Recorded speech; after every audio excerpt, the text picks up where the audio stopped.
ஆமாதானோ, புது நம்பர்ல இருந்து வந்திருக்கு. நம்பர் புதுசுன்றதுனால எடுக்கல. என்னாச்சு?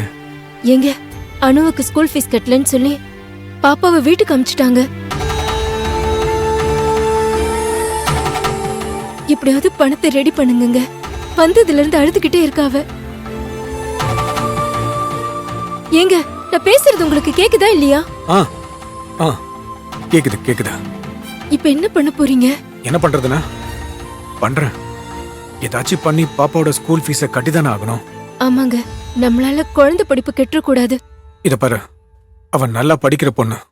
இதெல்லாம் நம்ம தான் பாத்துக்கணும். சரி, இத பாரு, வீட்ல யாராவது கேட்டாங்கன்னா வேற ஒரு காரணத்துக்காக தான் ஸ்கூல்ல இருந்து அனுப்பியிருக்காங்கன்னு சொல்லு. முக்கியமா கையிலுக்கு தெரியக்கூடாது, ஓகேவா? அவளுக்கு எதுவும் தெரிய வேணாம். நான் வீட்டுக்கு வந்து பாத்துக்கிறேன்.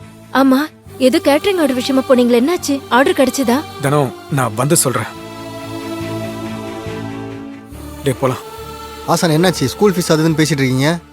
அது வந்து பாப்பாவை ஸ்கூல் ஃபீஸ் கட்டலன்னு ஸ்கூல்ல இருந்து அனுப்பிட்டாங்கடா. என்ன ஆசானே சொல்ற? இப்போ என்ன பண்றது? டேய், வேற வழி இல்லடா. பெரியப்பா கிட்ட போய் கேட்கலாமா? இது பாரு, ஸ்கூல் ஃபீஸ் மட்டும் இல்ல, வளகாப்புக்கும் சேர்த்து அவர்கிட்ட தான் இப்போதைக்கு உதவி கேட்டு பிரச்சனையை சமாளிச்சாகணும். சரியா வரும் ஆசானே. கைல் சிஸ்டருக்கு தெரிஞ்சதுன்னா சொல்ல போறாங்க. டேய், ஃபைனான்ஸ்காரன் பிரச்சனையிலேயே அவர் 3 லட்ச ரூபா கொடுத்து உதவி பண்ணிருக்காருல, அது கையிலுக்கு தான் தெரியுமே. அதுக்காக சும்மா சும்மா உதவின்னு கேட்டு போனா ஏதாச்சும் சொல்ல போறான்னு தோணுது ஆசானே. டேய், இல்லனா ஒன்னு பண்ணலாம். பணமா கேட்க வேணாம். ஆர்டர் ஏதாச்சும் அவருக்கு வந்துச்சுன்னா அதை கைமாத்தி விடுன்னு கேட்டு பார்க்கலாமா? சரிங்க ஆசானே, வாங்க ஏறுங்க போலாம். வண்டியடா.